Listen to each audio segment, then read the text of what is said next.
My name is Hugh Henry, and I'd like to ask you, what's your name and why are you here to see Amy Goodman? My name is Laura Codina. I'm a retired school teacher, and I'm here to see Amy because Amy gives us the hope that a lot of us carry in our heart. She makes statements and shows us the real news, demonstrating to us what it is to live in a real democracy that we sorely need in this country.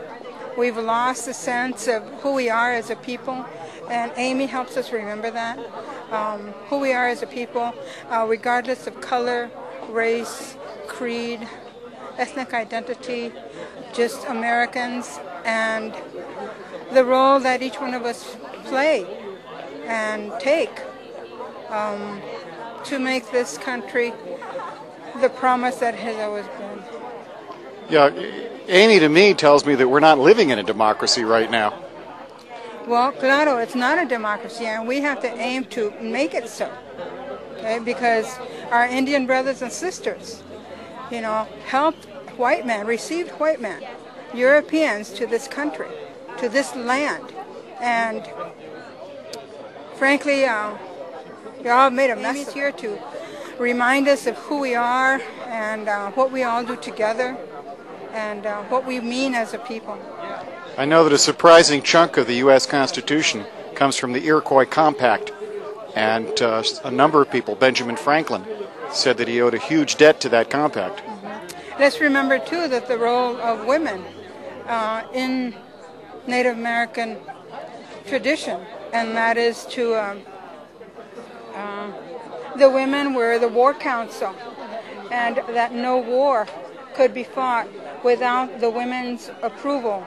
They would say whether there was going to be war or no war, and usually it meant no war. The protests that have taken place this year are not just the largest pro-immigrant rights protests that have ever happened in this country.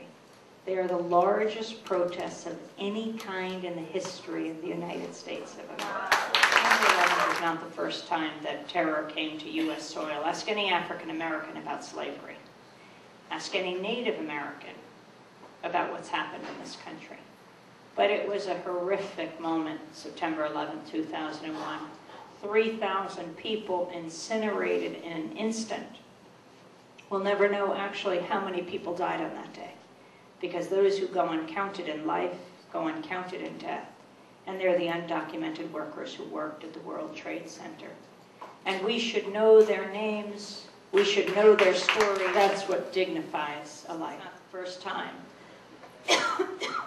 that September 11th, that date was linked to terror.